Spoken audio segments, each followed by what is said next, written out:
Eve. So we're going to start things off by going all the way back to the start of your food career, culinary endeavor. Okay. Take me back to where it all began, because I understand you have a lengthy career from working your way up through the kitchen and getting to this point now. So take me all the way back to the start. What inspired you to get into cooking? I've just really always loved food. Our family, everything always revolved around food. So I was always in the kitchen with my mom, mostly like the taster, the official family taster. And then fast forward, I went to school in Boston for comparative literature, so something completely different. And my dad just really encouraged me to be open-minded, be open to different experiences and to see what I loved doing and what I just enjoyed the most, and saying that's what I would probably do best at. And then, his suggestions were go to lectures, go to museums, while you make the most of being in Boston.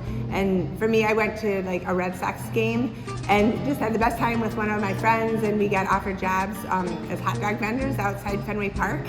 So that was super fun. And then I had always loved food and cooking. I got a job at a really special restaurant on Newberry Street, and I started cooking professionally, and then the rest was kind of history. I just fell in love with it and knew I wanted to open a restaurant.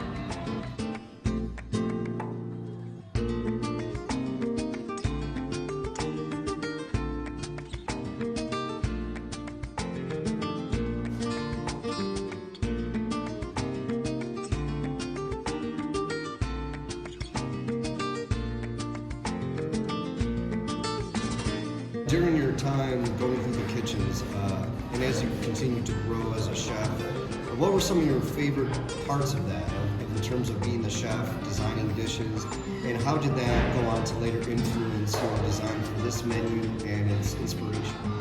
I really do love that creative process. And so it's if you're developing a sandwich or a restaurant, whatever it is, I just love creating something, and then over the time it became more collaborative. So there's a group of us that have worked together for a lot of years, and starting out doing something kind of what I thought was right, what I thought was best, and what my vision was, to doing something as a collaboration that just really changed for me, and it became that much deeper and more fulfilling. So now, we really have formed a community within Frita and then surrounding Frita. So that's probably my favorite part, what's most special to me about it is that community.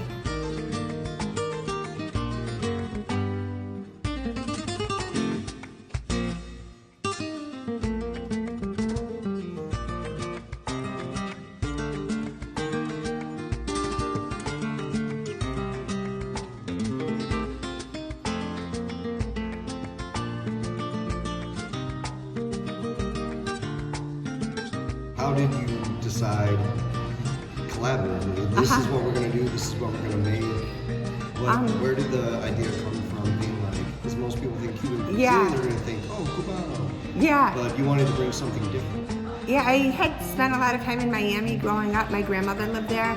And so, from the time I was young, I just kind of absorbed the energy and the spirit of the culture, Cuban culture and Latin culture, and the ingredients and the warmth of just the spirit of the culture. And then, so that had made a really strong impression on me. And then as I became a chef, all of those experiences kind of just were really formative for me and influenced my style of cooking.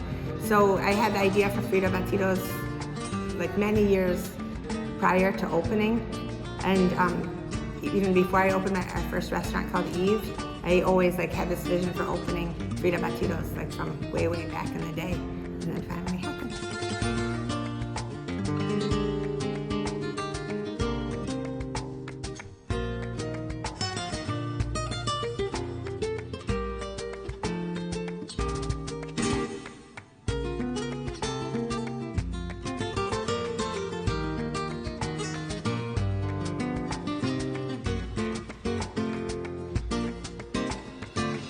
Well, the menu does really revolve around Fritas and Batidos.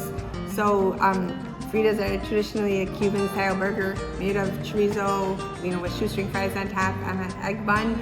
And then Batidos are tropical milkshakes.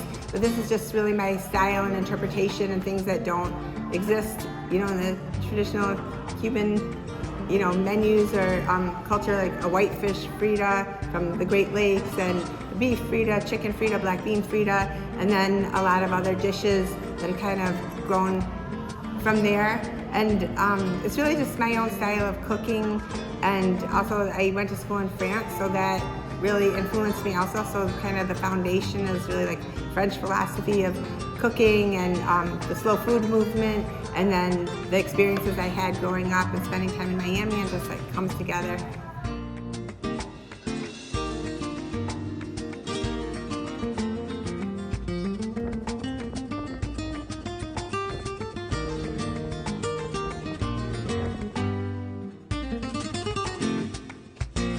We always love to challenge ourselves, like you said, like creative challenges. And through the pandemic, we developed these paletas that are kind of like homemade Latin popsicles.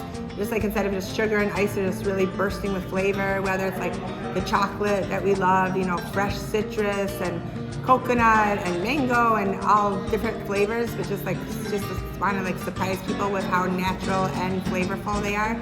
So we developed those and got a super cute cart, and worked a lot just on our drinks. So we really focused on these lush seasonal cocktails. So we're just always kind of enjoying working together and brainstorming, recipe testing, tasting. So a couple of fun things for the spring and summer.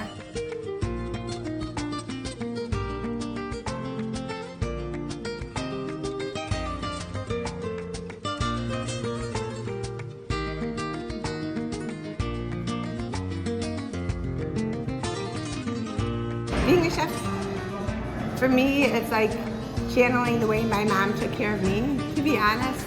So, if I was sick, she would ask for a list of what I wanted to cheer me up. And even if I said Richie Rich comic books and tomato rice soup, at the time, it was just having that feeling of somebody really nurturing you. She always made us really beautiful homemade meals. They were simple but really delicious. And just taking in that love and care, that's what I love to do and feel, back when you see people happy. So in all honesty, that's the most important part of it to me. And then working with like-minded people, and we kind of share that. So it's not the easiest way to work, but it's very fulfilling. It just feels really good. So just share that.